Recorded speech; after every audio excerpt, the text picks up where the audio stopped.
Well, good morning, everybody. I just said I'm going to be awesome. So, what I like to do is under promise and over deliver. So this is going to be the worst presentation you've ever seen.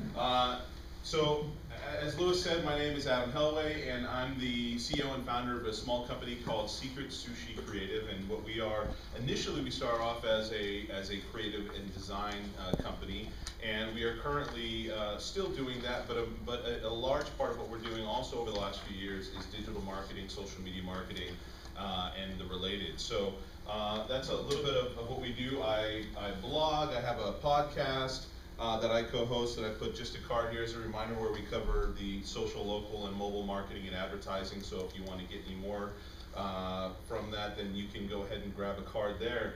And so what I'd like to do is, first of all, thank you guys all for coming. We've got some new people and stuff that showed up, so you got the word that something interesting was going to happen. What I'd like to do today, the topic is about mobile marketing specifically. And what I'm going to do is I want to make sure that I leave enough room for questions, because I know that there will be. So if there's, say about 5 or 10 minutes left, just let me know, because I wanted to make sure I brought plenty of information just in case we were able to get through all of it. So the term mobile marketing, some people really focus on mobile advertising as what it's referring to, meaning that the ability to essentially message somebody or put your name or an ad or something like that onto somebody's mobile device and get in front of their face, okay?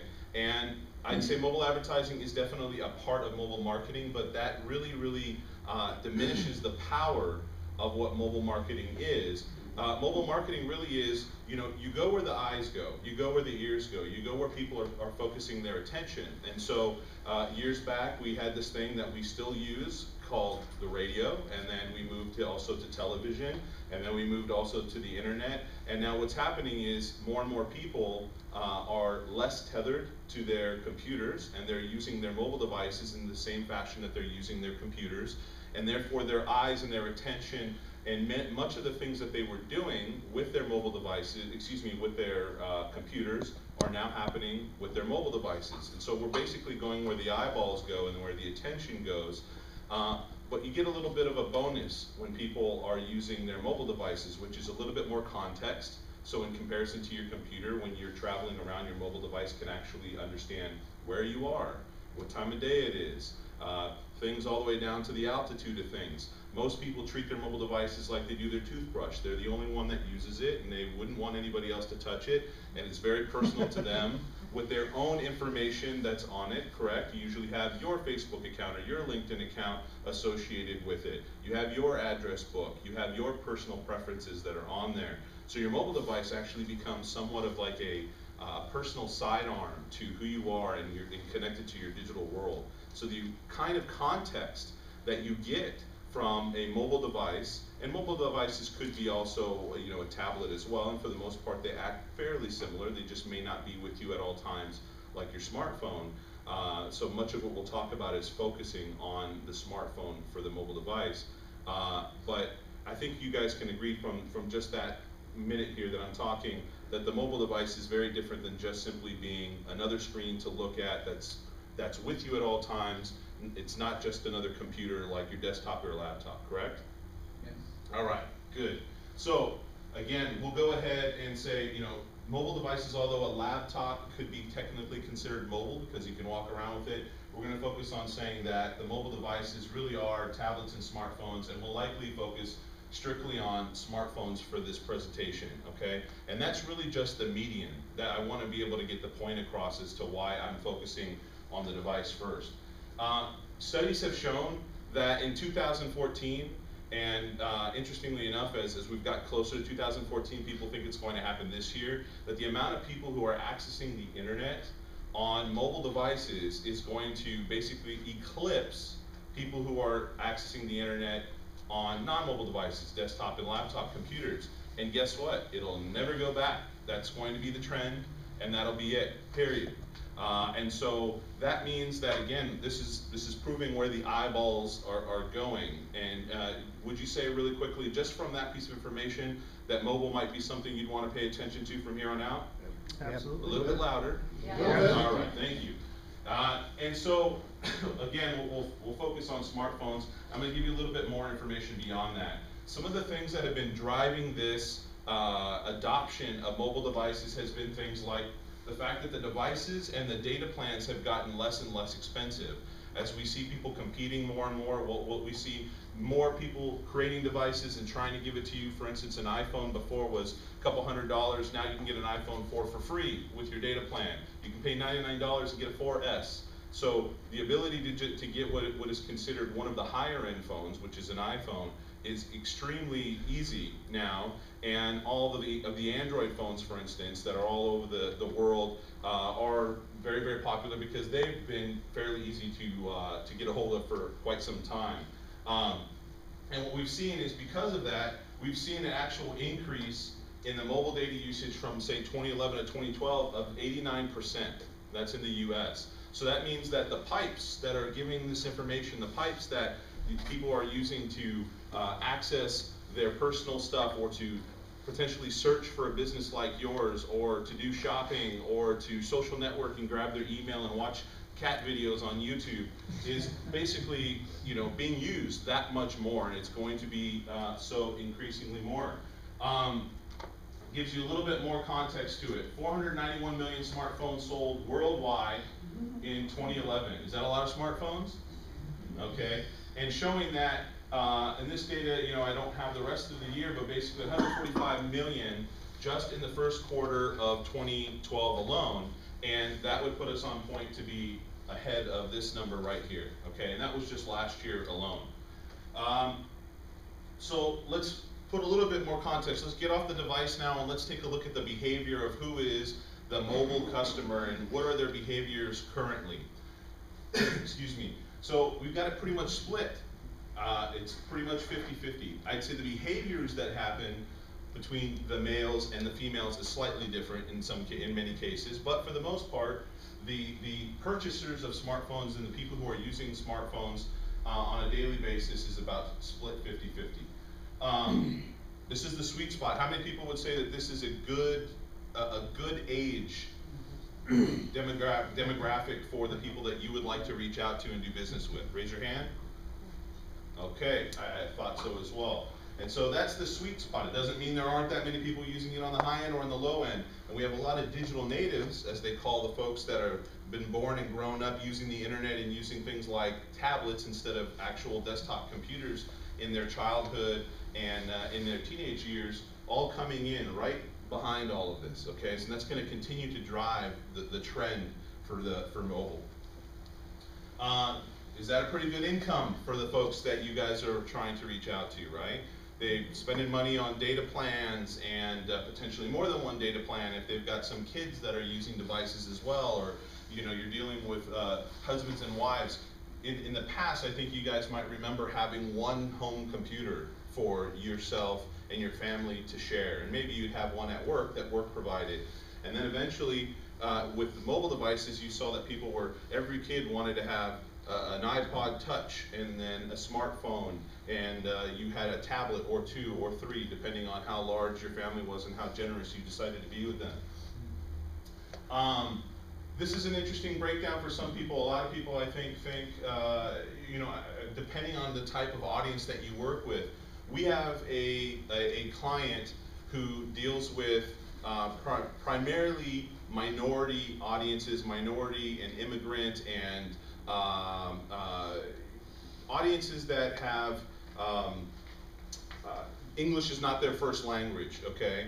And what we found was in talking with them and working with them that we had to make sure that we considered mobile in building their website and working with them on how they were going to communicate that and the utility of that site, because many of the folks that were in their audience were actually accessing things via the internet on their mobile devices. They would go to Metro PCS, for instance, and they pay $30 with no contract per month or $40 per month to have a data plan and have an actual smartphone from a carrier that wasn't charging them very much.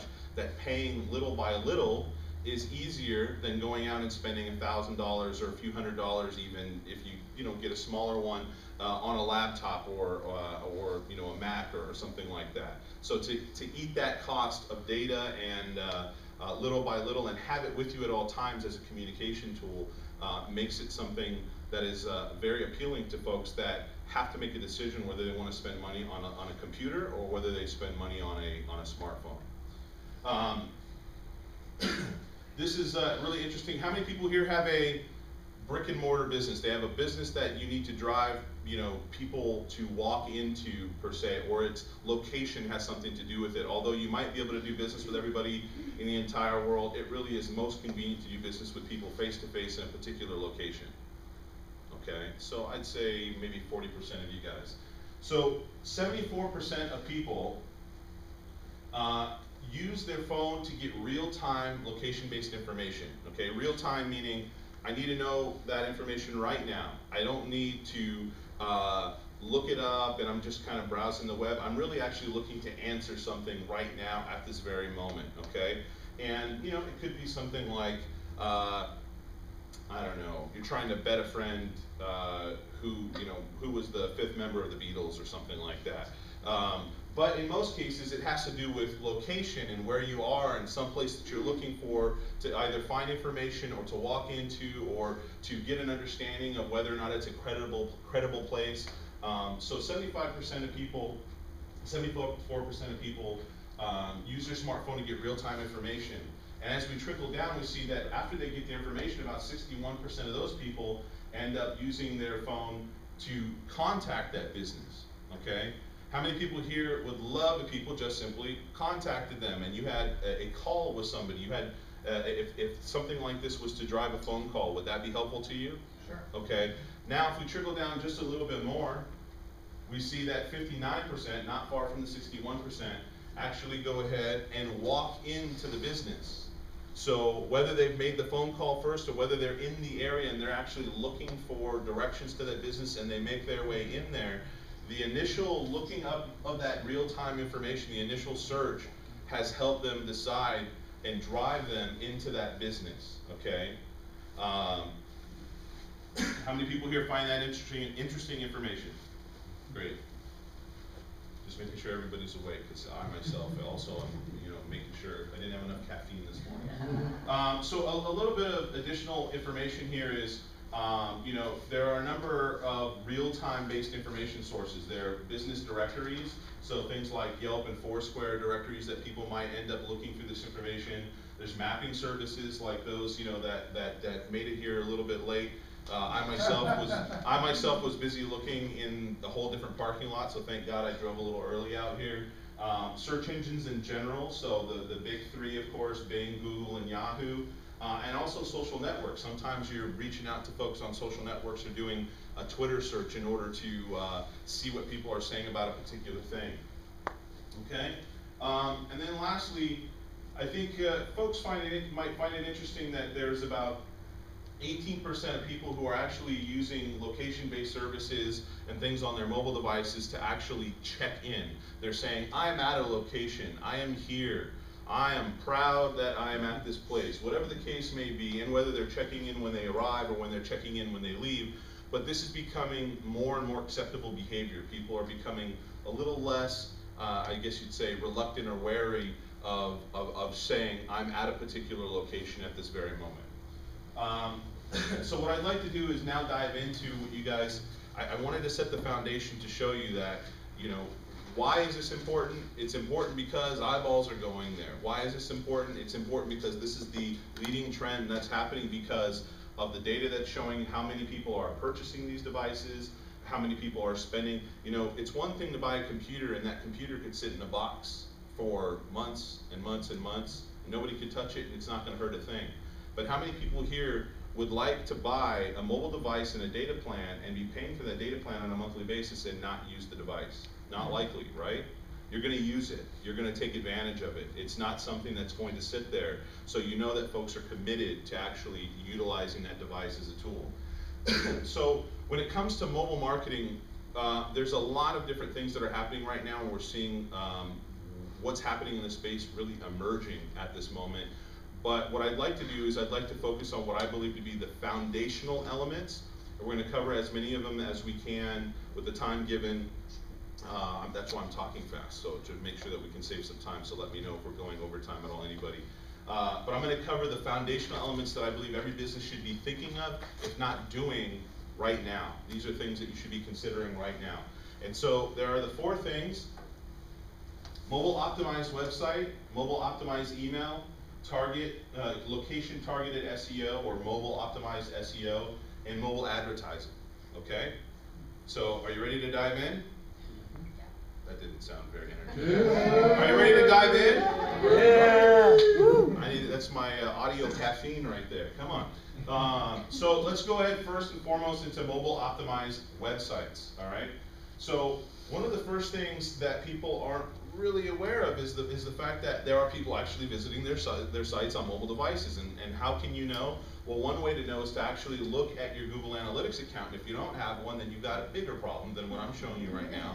But Google Analytics is free, and Google Analytics has a section which is, for the most part, been a little bit more updated than this now, so it might look a little bit different, but it'll actually give you an idea of what is your traffic and where is it coming from, and are people actually using mobile devices in order to access your website, okay?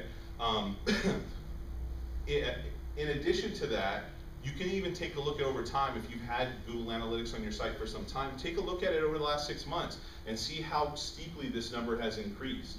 It's based on what I showed you. For most businesses, it's going to be increasing. Whether that's steep or whether it's not steep really depends, I think, on the business, and potentially even depends on how optimized you have your site for search and the sort of experience that people are looking for. But you'll see that a chunk of folks are likely visiting your site using mobile devices, and you'll have the proof right there inside your Google Analytics.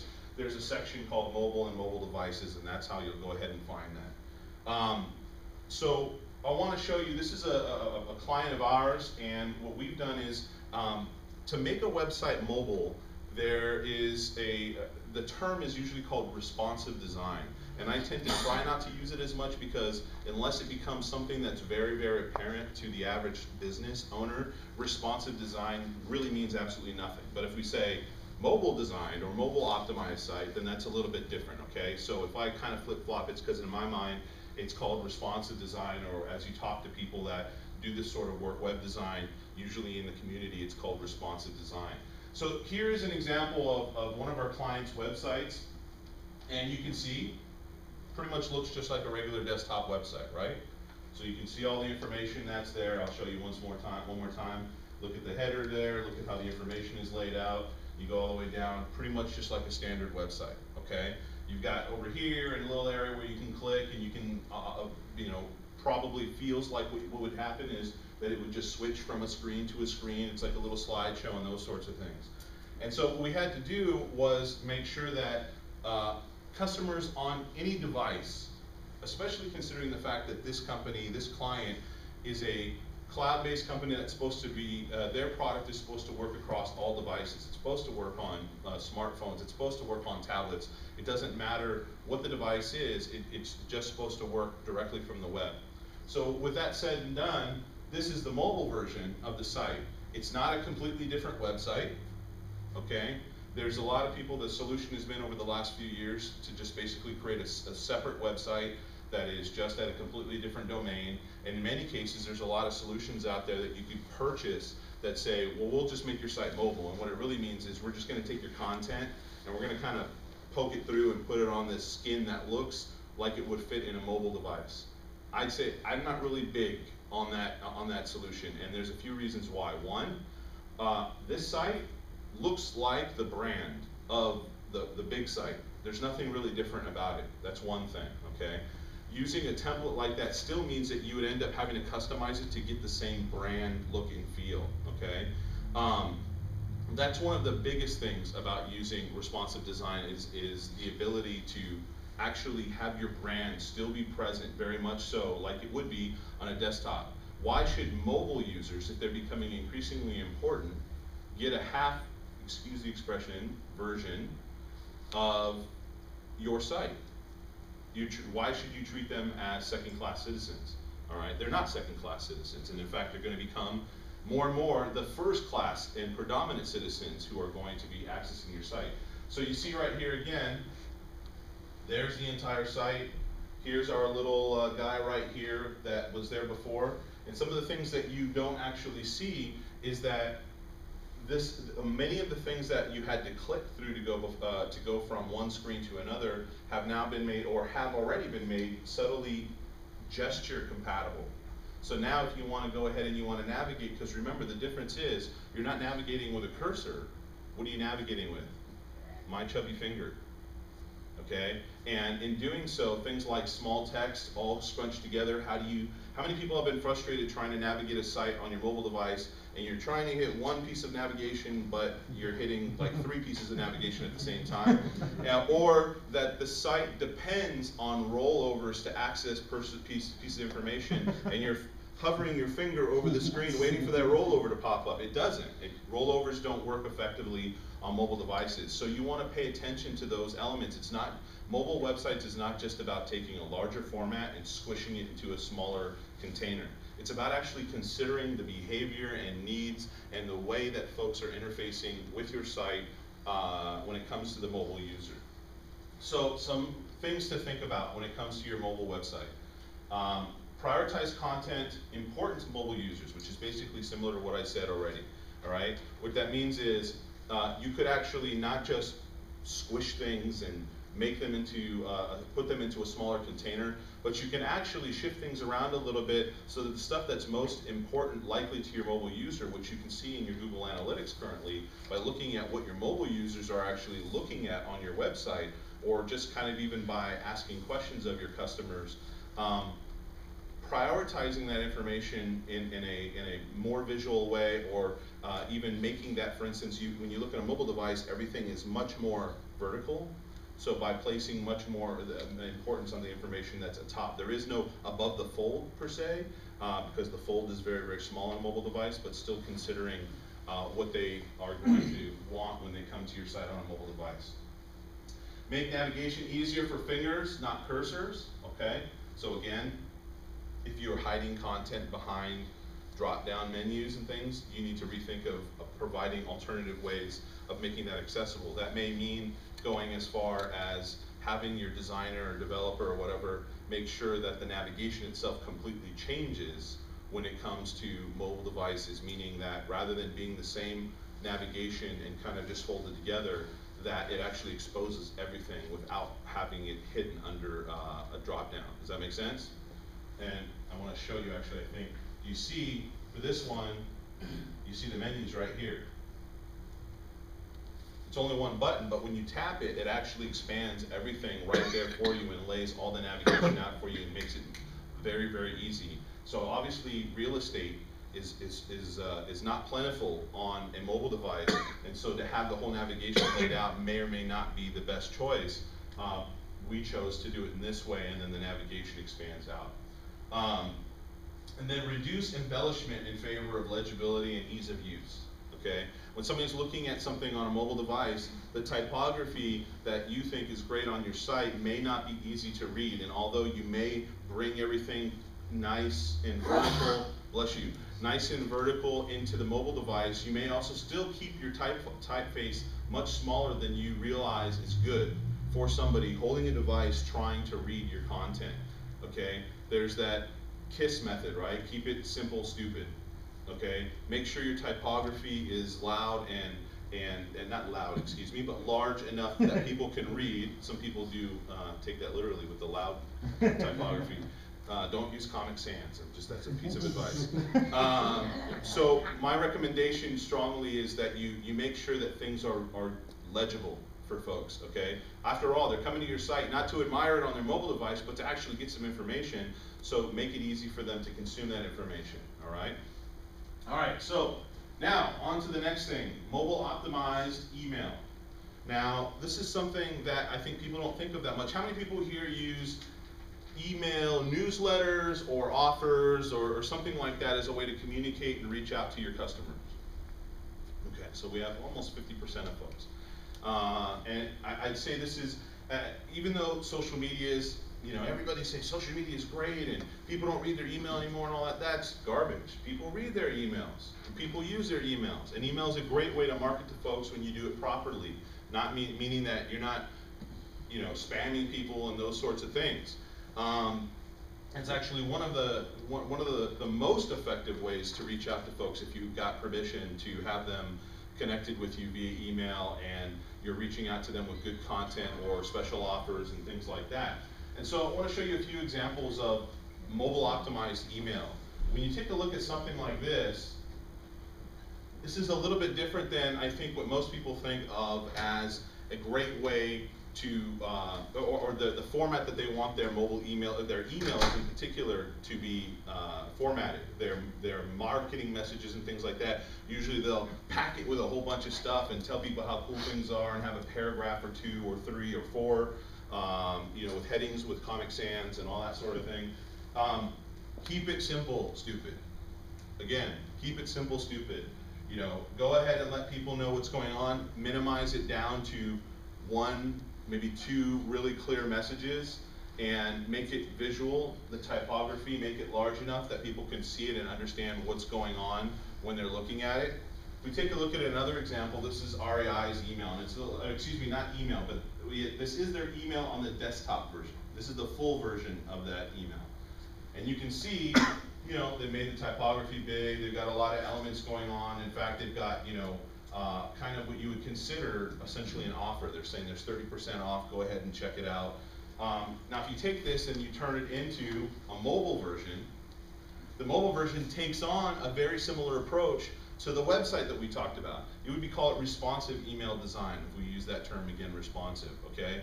And what this is doing is, it's conforming a little bit more to the container, it's prioritizing the information, it makes sure that it doesn't get smaller, it still stays big, it's using the full width of things, keeping all the content in, and the buttons, for instance, are very easy to people with big fingers to go ahead and tap on versus having just a small line of text in that email. Would you agree that this is a pretty easy to consume email on a mobile device? Okay. So some information that may or may not blow your mind, but I think it's really, really interesting, is that mobile coupons are redeemed 10 times as often as traditional coupons. Why?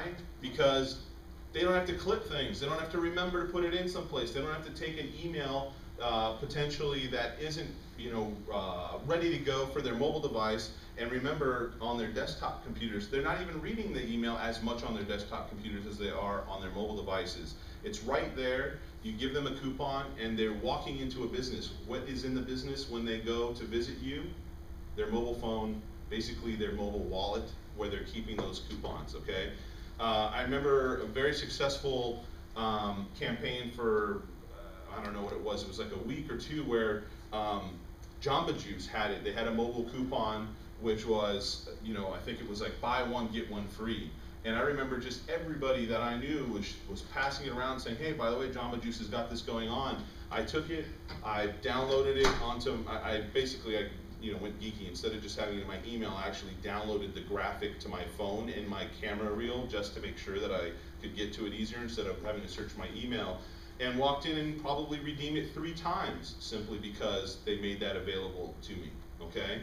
So the behavior now is that people do enjoy offers, they do enjoy coupons, whether those offers are driven to a mobile website where that offer can be redeemed by people purchasing a product or whatever, or finding out more information, or it's a coupon that they can walk into your business with or whatever. People still love coupons, it's not going away, it's just finding its way into a new format that makes it easier for them to redeem with you. A little bit more information, this is from Nielsen, where mobile coupons are obtained. And people are saying that first and foremost, they're obtained by the retailer's website. And I would say you could probably say in here that it's also within their email, okay? I kind of bundle an email in with the website as well. The Deal of the Day website, those are things like what? Groupon, Living Social, those sorts of things. So people would think that the big driver for people buying discounted things from your business and getting these deals might be something like a Groupon and Living Social because they're supposed to be so great at it and so popular, but really people love going straight to the source and just getting a deal that you guys have. So how can you consider providing, whether it be a monthly offer or a bi-weekly offer of some kind that helps remind people that you exist and potentially drive some foot traffic or some desire for a service or product that you have. Maybe you have overstock on something, okay? try, instead of going to Living Social or to Groupon, just try for once to do an offer and see how that might get redeemed instead, in order to help you kind of get rid of some overstock, just as an example, okay? Back to our tips section. So, mobile optimized email tips. Less is more. Would we agree with that from what we've seen? Larger typefaces and clear calls to action, okay? Don't just send somebody something just to communicate. If that, if at all possible, give somebody a call to action, some point or piece of action that they can take in order to take advantage of, again, whether it be an offer, whether it be some great information that you have available, whatever the case may be. Make it easy for them to take action from that email and go off to a place, which gives us basically number 3, goes off to a place that's equally optimized for mobile devices, which is a mobile optimized website. So when you have an email that's optimized for mobile, and you're saying, come check this out, or go over here, or whatever the case may be, don't then turn around and send them over to a website that's not mobile optimized. That's only half of what only a half, I keep trying to keep myself from saying it, a half what approach, okay? And so you wanna make sure that you are considerate of those folks throughout the whole thing. That's why I'm showing you the mobile website first, and then the mobile email, okay? You wanna make sure your home base is all set and ready to go. Provide an offer coupon, so we already talked about that benefit. I've only got about 10 minutes left, so I'm gonna actually just go through these things, and I'm gonna make sure that I open up for questions. So location targeted SEO, so search engine optimization is important, no matter what all the other things are that people think are talking about great bells and whistles. Again, social media or advertising, all that sort of thing. SEO is still extremely important, with billions and billions of searches per month on Google, for instance, okay? So people use it in the same fashion that they've been using things like the Yellow Pages for quite some time. They have information, they want to look for it, and we already talked about people looking for real-time information, and Google is another one of those sources as well. And so, a few things, just really quickly. If you have a brick and mortar business, even if that business is not necessarily driven specifically by foot traffic, then go ahead and get yourself into a local directory, not a local directory, as many as you can that are appropriate.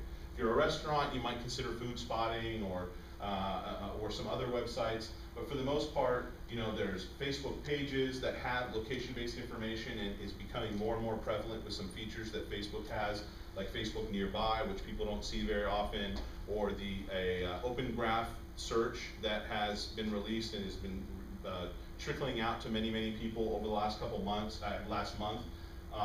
Foursquare, all location-based stuff, all different types of businesses. Google purchased Zagat.